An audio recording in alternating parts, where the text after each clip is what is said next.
Di awal film kita diperlihatkan kepada seorang ayah yang bernama Mansell. Dia memiliki 2 anak, sekaligus suami dari istrinya yang bernama Becca.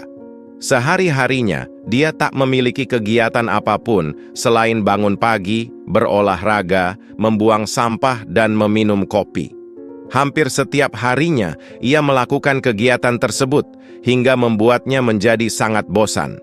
Namun, ada yang berbeda pada suatu malam saat Mansell sedang tidur, ia dan anaknya yang bernama Black tiba-tiba mendengar suara gaduh dari lantai bawah. Merasa curiga akan sesuatu, Mansell kemudian menghampirinya. Saat Mansell perlahan turun, ia melihat sumber cahaya yang berasal dari senter sang perampok. Di sini Mansell berniat untuk menelpon polisi, namun tiba-tiba Put the phone down. We don't want any trouble. Your money, now!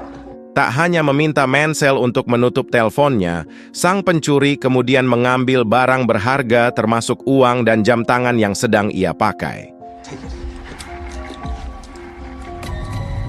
Saat perampok hendak kabur, Black tiba-tiba datang dan langsung menangkap salah satu perampok. Di sini Mansell sebenarnya bisa saja mengalahkan kedua pencuri itu. Namun entah apa yang ada di pikirannya, Mansell malah menyuruh anaknya itu untuk melepaskannya saja, hingga akhirnya perampok itu berhasil kabur. I said let him go. Melihat sikap ayahnya seperti itu, Black benar-benar dibuat kecewa. Karena menurutnya sang ayah seharusnya bisa melawan, bahkan menangkap mereka. What the fuck, Dad? Pagi harinya, Black meminta izin untuk mewawancarai ayahnya yang merupakan mantan seorang auditor. Namun Becca yang merupakan ibunya malah menyarankan Black untuk mewawancarai pamannya saja, karena pamannya adalah seorang tentara sejati yang punya kemampuan lebih dibandingkan ayahnya. Try again later. Try Grandpa. Tak sampai di situ, saat Mansell hendak berangkat bekerja salah satu tetangganya, kemudian mengejeknya dan meremehkan Mansell atas kejadian semalam. Sesampainya di tempat kerja, Mansell kembali diejek oleh Charlie yang merupakan adik iparnya. Ia tiba-tiba menodongkan senjata dan memaksa Mansell untuk menerima senjata itu agar bisa melindungi istri dan kedua anaknya.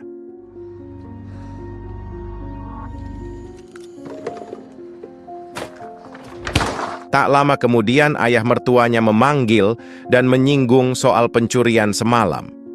Ia juga memberitahu bahwa harga yang diberikan Mansell untuk membeli pabriknya tidaklah cukup. It's a fair offer. Goddamn great offer. Di dalam ruangannya Mansell masih terbayang dengan tato si pencuri.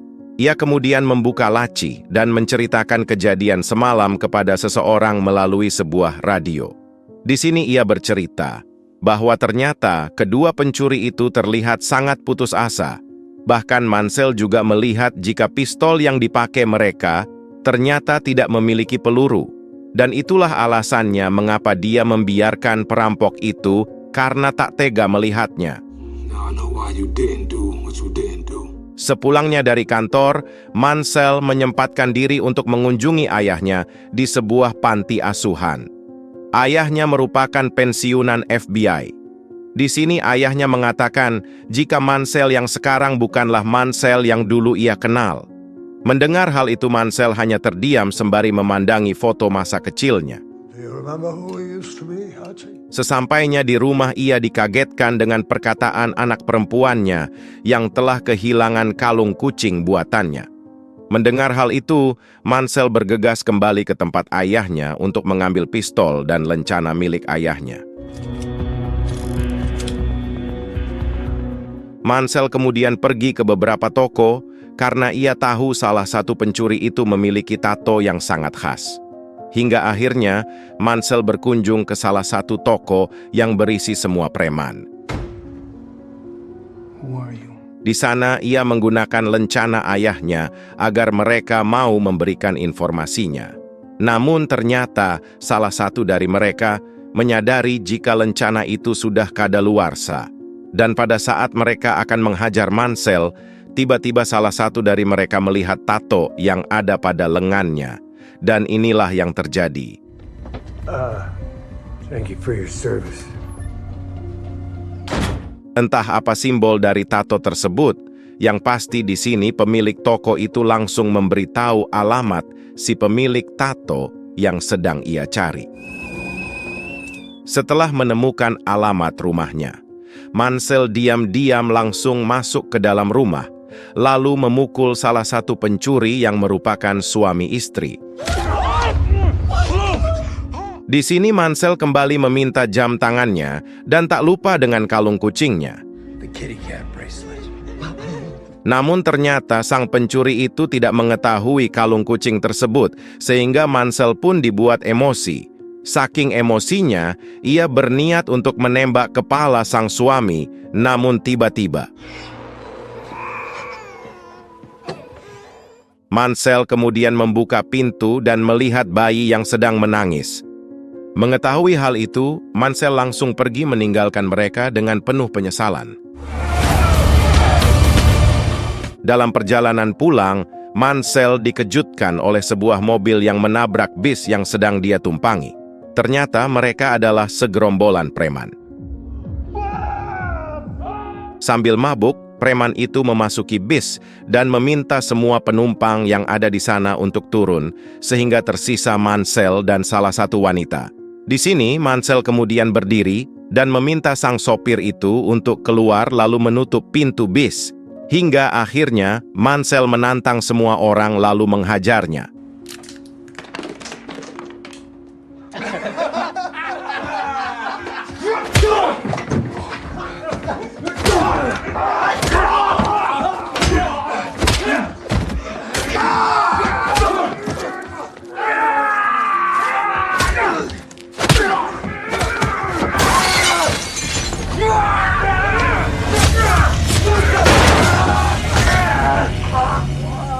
Selesai perkelahian, Mansell membantu salah satu preman yang terluka parah. Di sini ia membuatkan alat bantu pernapasan pada tenggorokan preman tersebut.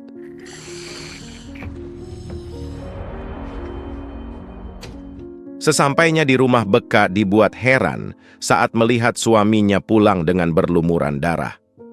Sambil mengobati luka sang suami, di sini Beka mendengarkan curhatan suaminya, yang dimana ia sangat merindukan keharmonisan rumah tangganya. I miss you. Cerita berpindah kepada seorang mafia Rusia bernama Yulian. Saat mengunjungi barnya seperti biasa, dia hanya minum, berjoget, dan juga menyanyi. Kini ku sadar, kopsek. Di sana ia kemudian bertemu dengan para koleganya. Kemudian koleganya itu mengatakan bahwa cara Yulian joget tadi tidak mencerminkan seorang mafia. Mendengar hal itu, Yulian kemudian melakukan sesuatu, di mana ia langsung memecahkan gelasnya dan langsung membunuh salah satu orang yang ada di sana.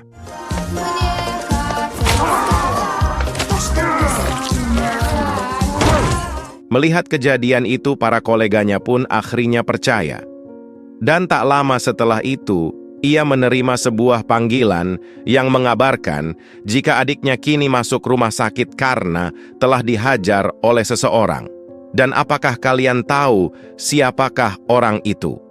Ya, dia adalah preman kemarin yang telah Mansell buatkan alat pernapasan. Mengetahui hal itu, Yulian segera menyuruh anak buahnya untuk mencari tahu siapakah orang yang telah menghajar habis adiknya. Tak hanya itu, Yulian juga mendatangi teman adiknya lalu menghajarnya.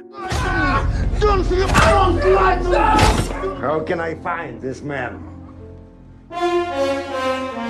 Tanpa diduga, salah satu dari mereka ternyata berhasil menemukan kartu kredit milik Mansell. Dengan kartu tersebut, ia lalu menyuruh anak buahnya yang merupakan seorang hacker untuk melacak siapa pemiliknya.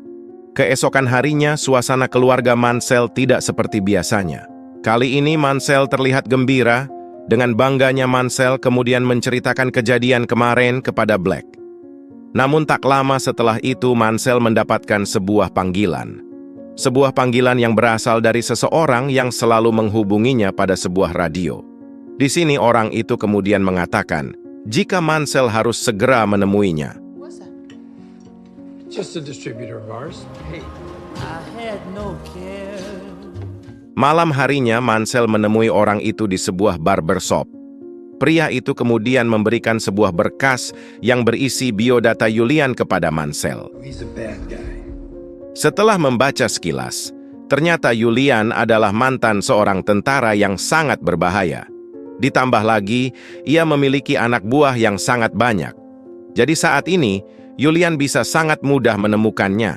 Sementara itu, di sisi lain, anak buah Julian akhirnya berhasil menemukan identitas lengkap milik Mansell. Namun, setelah melihat profil Mansell, hacker itu kemudian memutuskan untuk berhenti kerja dan memberikan berkas itu kepada Julian. Твою мать. Он нужен мне живой. Entah siapakah sosok Mansell di sini, yang pasti hal itu banyak membuat orang merasa ketakutan.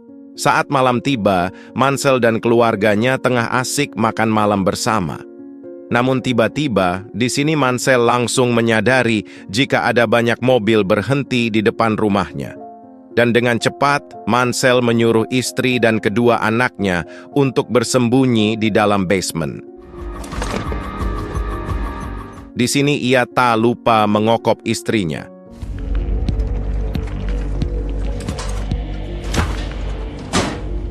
Orang-orang itu kemudian berhasil masuk, dan di sini Mansell mulai menghajarnya.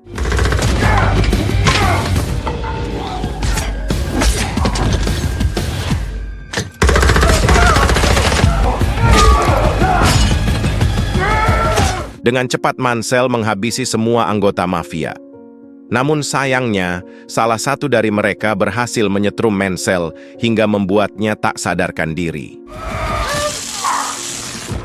Setelah itu, mereka memasukkan Mansell ke dalam bagasi mobil lalu membawanya pergi. Di tengah perjalanan Mansell kemudian tersadar, ia lalu melepaskan borgolnya. Di sini ia kemudian mengambil apar, lalu menghentikan mobilnya.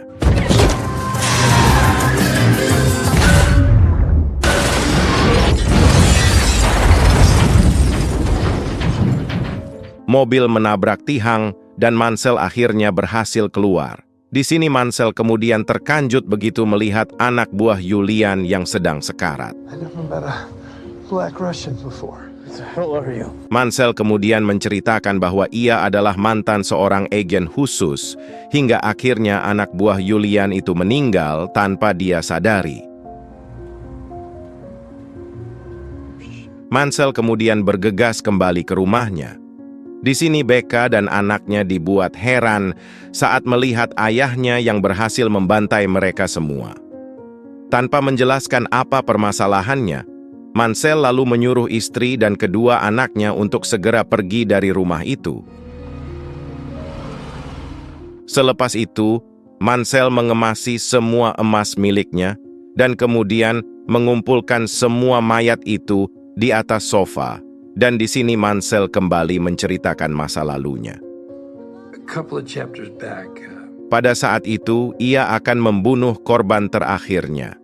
Di sini si korban meminta ampun karena ia menyesali perbuatannya. Tak hanya itu, si korban juga menjelaskan jika dirinya memiliki keluarga yang sedang menunggunya. Mendengar hal itu, Mansell dibuat tak tega, dan ia pun lalu melepaskannya. Setelah bercerita cukup singkat, Mansell tak sengaja menemukan kalung kucing yang berada di bawah sofa. Ia kemudian mengambilnya, lalu membakar semua isi rumahnya, termasuk semua anggota mafia bajingan itu.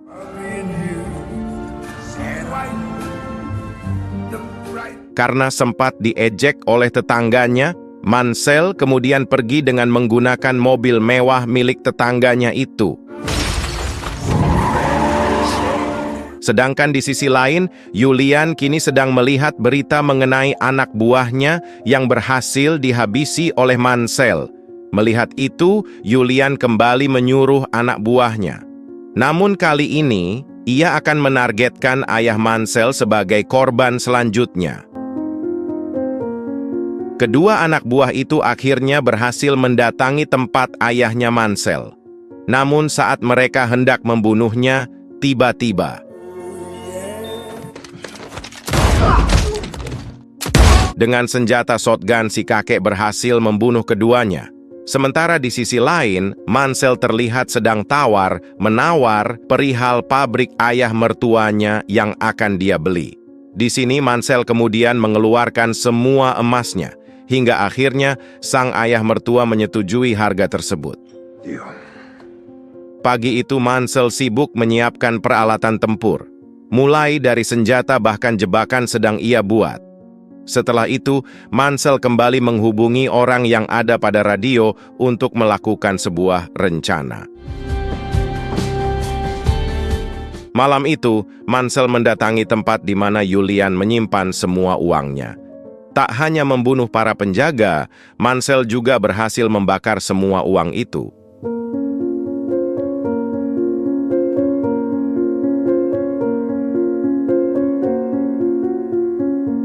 Setelah urusannya beres, Mansell lalu mendatangi bar milik Julian. Menyadari kedatangannya, Julian berhenti bernyanyi, lalu menyuruh anak buahnya untuk membunuh Mansell. Dengan penuh perhitungan, di sini Mansell dapat membuat semua orang menjadi diam ketika dia menunjukkan sebuah bom yang sedang dia pegang.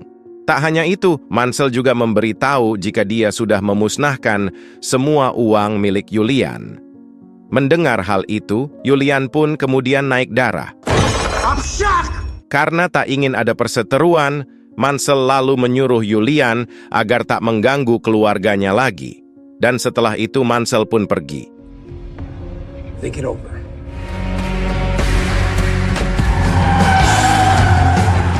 Tanpa ia sadari, Julian dan anak buahnya berhasil mengikutinya. Hingga akhirnya kejar-kejaran pun terjadi.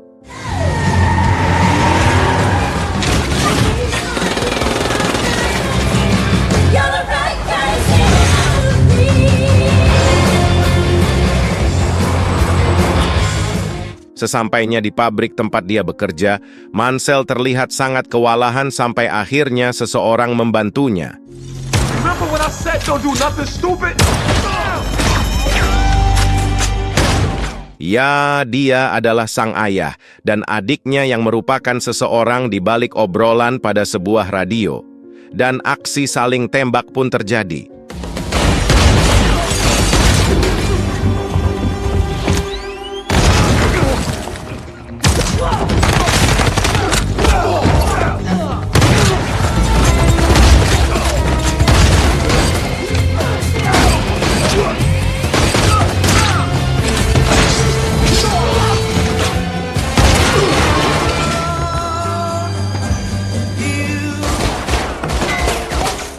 Dengan mudah mereka bertiga membunuh mereka semua, sampai akhirnya di sini Mansell yang telah kehabisan peluru, ia pun melakukan hal yang tak terduga.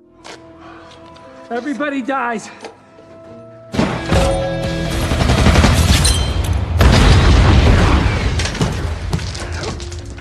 Julian akhirnya tewas dan mereka bertiga berhasil selamat. Well, that don't sound too good. Get out of here. All right? I owe you. Kekacauan itu ternyata membuat Mansell dibawa ke kantor polisi. Hingga akhirnya, kedua polisi itu menginterogasinya, lalu menanyakan siapa namanya. Dan Mansell pun menjawab, Who the fuck are you? Nobody. Film pun akhirnya selesai. Terima kasih buat teman-teman yang sudah menonton video ini sampai habis. Dan jangan lupa buat like, komen, dan subscribe. Silahkan absen di kolom komentar. Terima kasih.